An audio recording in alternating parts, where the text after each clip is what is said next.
Hello Brian, আসসালামু আলাইকুম। সবাই কেমন আছেন? আশা করি সবাই ভালো আছেন। আজকের নতুন স্পেশাল ভিডিওতে সবাইকে স্বাগতম। তো আজকে দেখেন, দুপুরবেলা কড়া রোদে মা ছেলে মিলে আমরা জাম্বুরা ভর্তা বানাইতেছি। তো আমাদের গাছে এই বছর প্রচুর জাম্বুরা হয়েছে, কিন্তু এই জাম্বুরাগুলো এখনও পাকে নাই।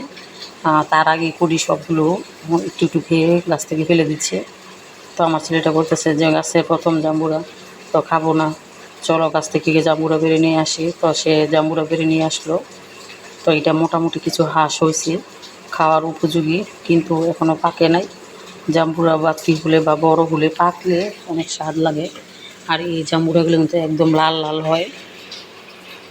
তো স্পেশালভাবে 4টা শুকনা মরিচ দিয়ে চিনি দিয়ে তারপর জাম্বুরটা মাখায়া সবাই খেলাম, অনেক ঝাল লাগছে।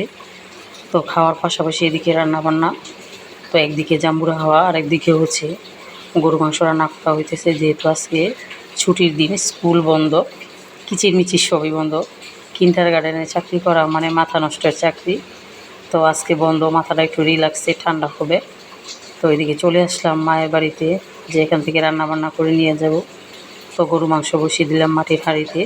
তো আমার মাও একটু অসুস্থ, তো ভাবলাম যে মারও রান্নাবান্না করতে হবে না, তো আমি রান্নাবান্না করে ফেলি। তো এই রান্না দিয়ে মা আমি খেয়ে ফেলতে পারবো।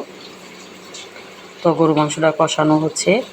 তো গরু মাংস প্রথম মাখানোর সময় একটু বিজি ছিলাম, যা জাম্বুরা ভর্তা খাওয়া নিয়ে, যার জন্য ওই মাখানো, হাতে মাখানো ভিডিওটা দিতে পারিনি। আর মাশাল্লাহ, আমি কোনো মোবাইলের মাঝে যে কালারগুলো তরকারি করে, আমি কিন্তু কোনো কালার করি নাই, অরিজিনাল যে কালারটা এই কালারটাই। তো ফাইনালি দেখেন আমার হাতের গরু মাংসের রান্না। তো গরু মাংস দেখেন কালারটা মাশাল্লাহ কত সুন্দর হয়েছে, খাইতেও কিন্তু খুবই টেস্ট হয়েছে। তো রান্না বান্না চলতেছে, মনে মনে একটা প্ল্যানও চলতেছে যে আজকে রান্না করে সবাই এক প্লেটে খাবো, ছেলে মেয়ে সবাইকে নিয়ে। তো দেখি কি করা যায়। তো আমার ছোট বিয়ের জন্য আবার গরু মাংসের মাঝে আলু দিয়ে দিলাম, কারণ সে আবার মাংস খায় না, একটু আলু খাবে। তো ঝোলের পরিমাণটা একটু বাড়িয়ে দিব। তো মাংস প্লাস আলু একদম সেদ্ধ হয়ে, যেহেতু হাড় আছে, সব কিছু সুন্দর এবং পারফেক্টভাবে হয়ে যাবে। তো 10 মিনিট পর চলে আসলাম। তো মাটির হাঁড়ি, মাটির ঢাকনা, মাটির চুলায় লাকড়ি দিয়ে রান্না খুবই ভালো লাগে, এটা বলে বোঝানো যাবে না। এরকম ভালো মনে হয় আমার কোনো সময় লাগে নাই।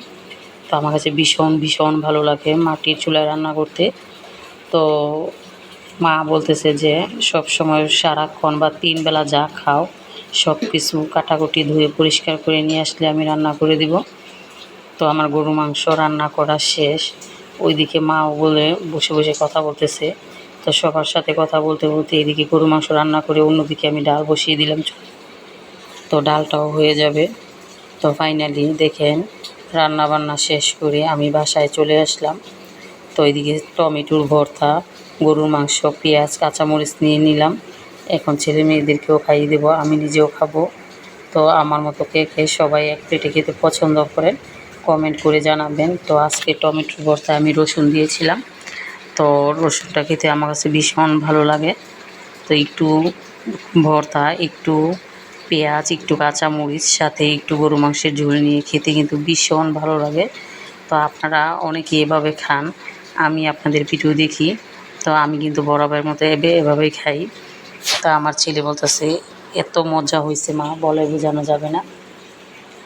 তো আমি আমার তরকারি রান্নার যে মশলাগুলো, এই মশলাগুলো আমার নিজে হাতে ভাঙানো, নিজের তৈরি করা। তো আমার ভিডিওটি যদি ভালো লাগে একটা লাইক কমেন্ট শেয়ার করে আমার পাশে থাকবেন। ধন্যবাদ সবাইকে। আসসালামু আলাইকুম।